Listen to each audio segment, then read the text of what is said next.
Hey, it's Doris with All the Books, and Shawn, the book maniac, and I are here with the very last in this initial release of 20 short stories for the Faber and Faber 90th anniversary celebration. And it's fitting that we end with Sarah Hall's Mrs. Fox, as Sarah Hall has published all of her novels and short story collections with Faber, and she actually teaches, or participates at least, it said, with the Faber Academy, the creative writing courses. So Sarah began her career as a creative writing professor and a poet, yes. And I actually thought that she was more of a short story writer. I was more familiar with Madame Zero, which is a short story collection that, I had to have. I've heard great things about, and I just got this one at the BookTube Prize meetup, Sudden Traveler. This is Madame Zero. This is her new collection that just came out this month. Oh my gosh. So it's a great place to be with Sarah Hall. So this short story collection, Mrs. Fox, I have only read the first 15 pages, and I'm very intrigued thus far. The writing is really spot on. I like a story where the title, Mrs. Fox, and a few details kind of clue you in immediately as to what's going to happen. I picked up right away when they were describing the wife. This is a husband and wife scenario, and her form, her essence, a scent of corrupted rose. And then a couple paragraphs down, under the hollow of her throat, below the collar of her blouse, is a dribble of fine gold, a chain on which hangs her wedding ring. I think we can get a clue about what might happen with Mrs. Fox.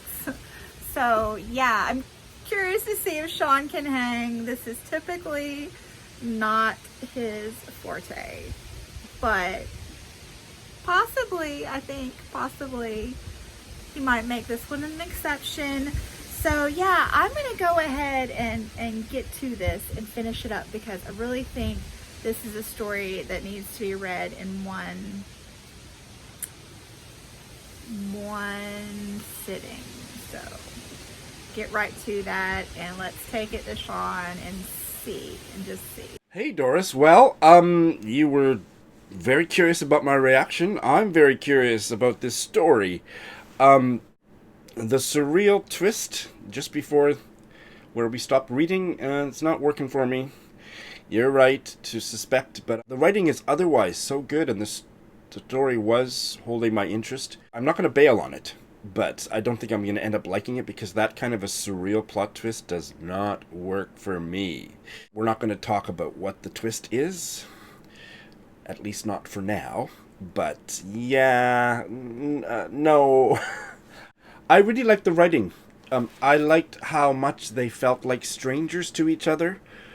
I liked some turns of phrase and the kind of sense of foreboding, and I thought she was pregnant.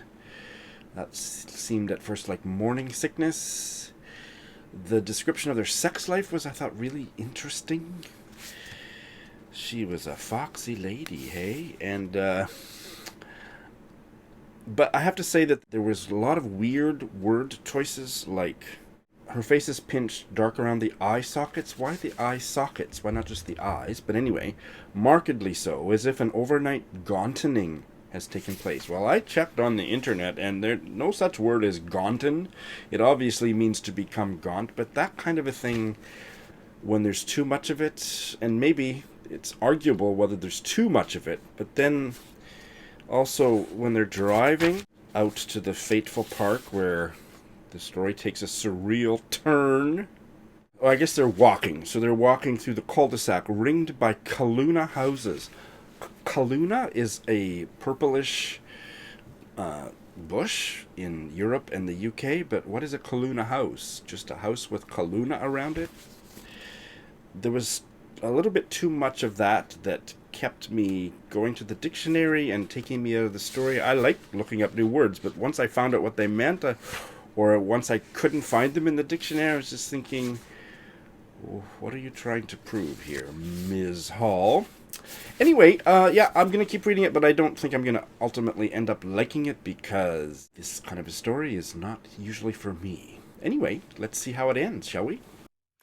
She was a foxy lady. You always crack me up, Shawn. Yeah.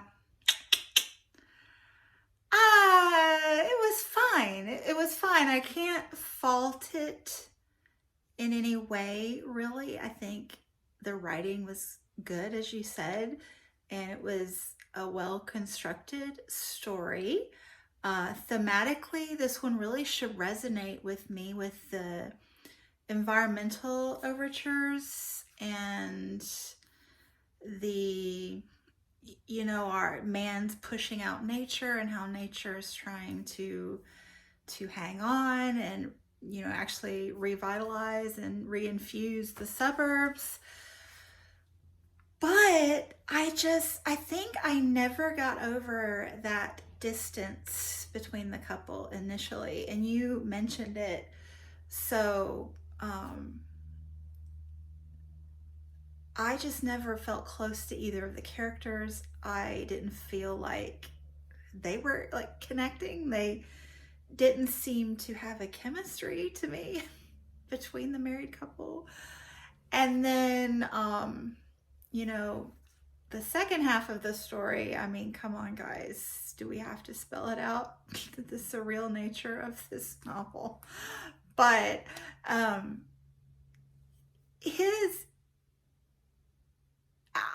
feel like thematically they were trying to have an environmental impact with that second half. And I can totally see that. But again, just as the story went, it didn't make sense to me because he was so disconnected initially.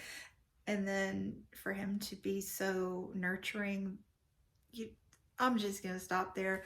It was fine. It was like a 3-star for me. But yeah. What you think, Shawn? Hey, Doris. Well, I think maybe this story is crazy like a fox. Maybe we're just not getting it, but no, I didn't love it at all.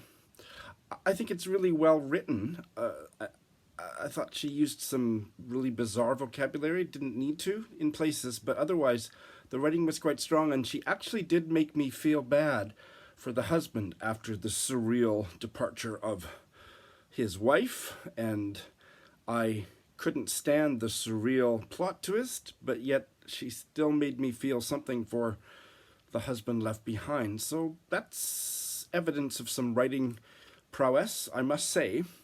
But otherwise, I agree with you. I mean, who really cares? I would read something else by her that wasn't a piece of fiction of this ilk, but this story left me cold.